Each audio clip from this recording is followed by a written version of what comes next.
अभी तो उनको पता ही नहीं चल रहा है कि पढ़ने के बाद ये अकल नहीं आ रही कि शादी करना कितना कंपलसरी है। पहले शादी करेंगे फिर जाके उनके। और ये जो मैं बातें करता हूँ ये जमीन से जुड़ी हुई बातें हैं जो मैं बोल रहा हूँ, ये किताब में लिखी हुई बातें नहीं है। जो किताबें मैंने 18 साल पढ़ी उन किताबों का मुझे कोई फायदा नहीं है, कोई फायदा नहीं है। आज भी पीएचडी ऐसा नहीं है, आज भी आप ही के लीजिए, आप ही के बयान जो रिकॉर्ड हैं सुन कि लीजिए, आज पढ़ा लिखा आप मेरी नौजवान बात सुन लीजिए, नाले आप मेरी नाले में बात पड़ा सुन लीजिए। है। आपसे क्वालिटी एजुकेशन वो प्रोवाइड तो हो जाएगी, लेकिन उसके बाद रोजगार कौन देगा, आप ये क्या बड़ा बोल सवाल रहे हैं? इन्होंने हमेशा हमें रखा जो पढ़ा लिखा है उसे चपरासी की नौकरी दे दो। उसे कश्मीर के अंदर मैंने ऐसा देखा है कि शादी नहीं कर रहे हैं, पढ़ लिख के बाहर से आ रहे हैं। वो कौन सी पढ़ाई है जो आपको ये नहीं समझा रही है कि टाइम पे शादी करनी है। ये एजुकेशन है, आप इसे एजुकेशन कहेंगे। कोई पीएचडी कर रहा है, एमफिल कर रहा है, लेकिन शादी नहीं कर रहा है, वो पढ़ा लिखा है। अब महराज मलिक जी जो है इनके द्वारा भी जो है क्वालिटी एजुकेशन के ऊपर जो है वो सवाल या निशान जो है वो खड़े किए गए हैं, और ये बताया गया है, इनसे हम बातचीत बातचीत करते हैं। महराज जी, क्वालिटी एजुकेशन को लेके बातचीत हो रही है और क्वालिटी जो है वो किस तरह से प्रोवाइड होगी। एक तरफ केजरीवाल जी ने जो है वो दिल्ली के अंदर काफी स्कूलों के देखिए, इंफ्रास्ट्रक्चर बिल्कुल हमने दिल्ली के अंदर जो एजुकेशन में क्रांति लाई है, वहाँ ये बात अलग है कि दिल्ली के अंदर हमारी सरकार नहीं है, लेकिन दिल्ली के अंदर एजुकेशन का मॉडल अरविंद केजरीवाल जी का है, इसमें कोई दो राय नहीं है। उस मॉडल की ख्वाहिश महराज मलिक जम्मू कश्मीर में करता है। आज भी बातें हो रही है कि टीचर्स के बच्चे, अमीरों के बच्चे गवर्नमेंट स्कूल क्यों नहीं जा रहे हैं, क्योंकि वो लोग जानते हैं उनका रहन सहन, उनका उठना बैठना, उनकी एजुकेशन, उनका खुद मयार जो तालीमी मयार है बेहतर है। वो समझ सकते हैं कि हमारे बच्चे का कैरिकुलम वहाँ पर जो है उसके हिसाब से बेहतर नहीं है और दुनिया के आज के दौरे जदीद के हिसाब से बेहतर नहीं है।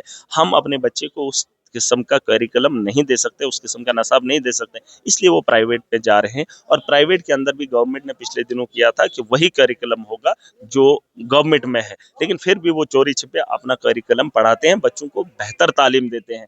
तो उसके अलावा इंफ्रास्ट्रक्चर आप देखेंगे बेहतर नहीं है। इंफ्रास्ट्रक्चर पे जोर दिया जाना चाहिए। जब तक ना आपको एजुकेशन का इंफ्रास्ट्रक्चर बेहतर होगा तब तक आप तालीम के उसमें बेहतर बन लेकिन पाएंगे। महराज जी, एनआरएचएम के सवाल भी आपने कल उठाया और उसके ऊपर आज जो जवाब आया या जो भी कुछ हुआ वहां पे, आप उससे सहमत हैं?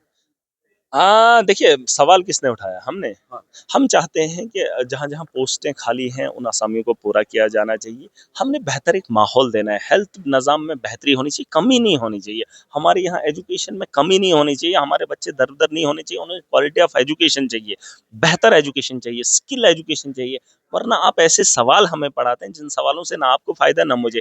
जिस भाषा में मैं बात कर रहा हूँ वो मेरी ज़ुबान है, कश्मीरी हो, उर्दू हो, ये हमारी मादरी ज़ुबान है। चाहे कोई पढ़ा लिखा नहीं है लेकिन वो मुझसे अच्छा बोल सकता है। और ये जो मैं बातें करता हूँ ये ज़मीन से जुड़ी हुई बातें हैं जो मैं बोल रहा हूँ, ये किताब में लिखी हुई बातें नहीं है।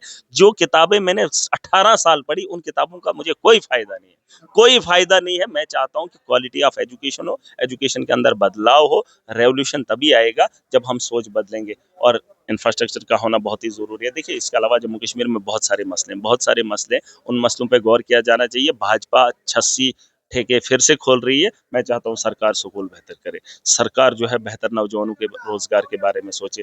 भाजपा लगी है, ये सवाल भाजपा से पूछ लो कि 86 ठेके किसने खोले? अगर सरकार ने खोले तो कार्रवाई करेंगे और जो पुराने वो भी इनके सर हैं। ये तो आप लोगों ने जिता कर भेजे हैं, यहाँ बैठना इनकी मजबूरी है।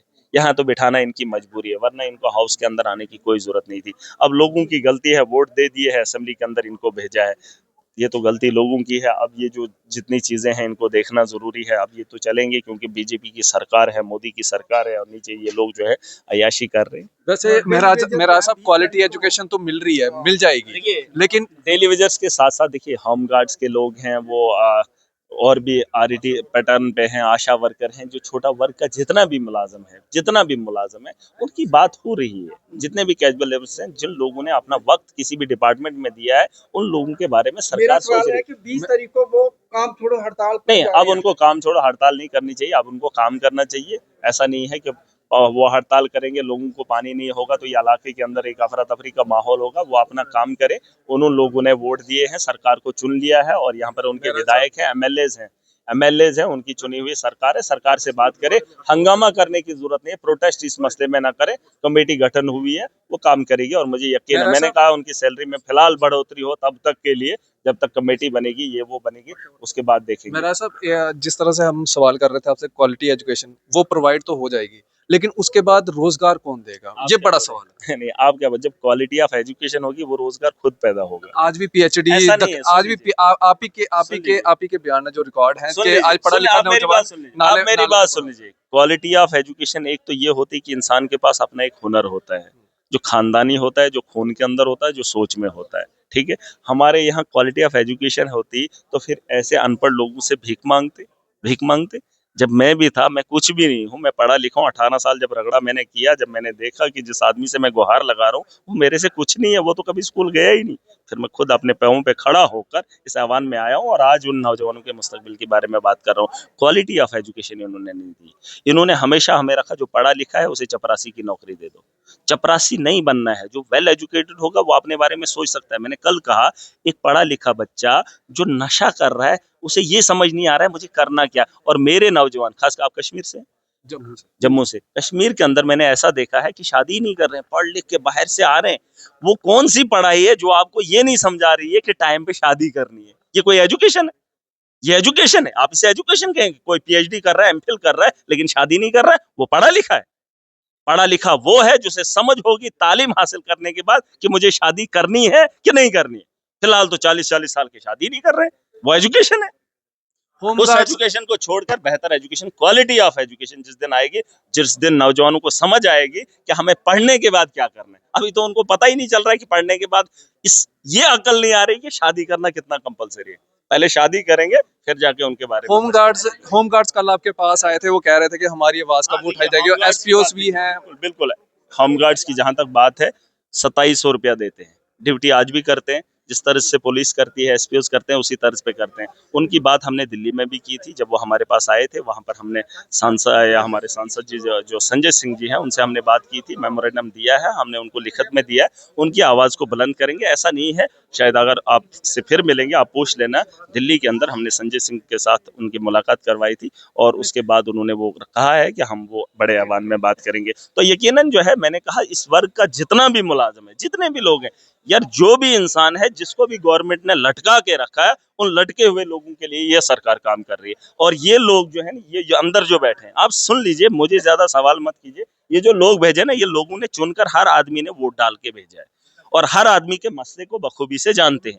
और अगर आपको लगता है कि ये हमारे मसले का हल नहीं करेंगे, तो अगली बार आने से पहले 100 बार ये लोग सोचेंगे। और जो नौजवान मुझे देख रहे हैं, उन नौजवानों को मेरी गुजारिश है कि पहले आप ये सोच लो कि आप तालीम हासिल करने के बाद क्या सोच रहे हो। बहुत बहुत शुक्रिया। तो ये हम एमएलए महराज मलिक जी से बातचीत कर रहे थे, जिन क्वालिटी एजुकेशन को लेके, हॉस्पिटल्स के इंफ्रास्ट्रक्चर्स को लेके, डॉक्टर्स को लेके, एनआरएचएम को लेके, होमगार्ड्स, एसपीओस को, तमाम सारे मसले मसाइल्स को लेके जो है हमने बातचीत की है। आप अपनी राय इस वीडियो के कमेंट सेक्शन में जरूर रखेगा। आप इसी तरह से बढ़ रहे द न्यूज़ नाउ के साथ। मुझे दीजिए इजाजत। आदाब, अस्सलाम वालेकुम।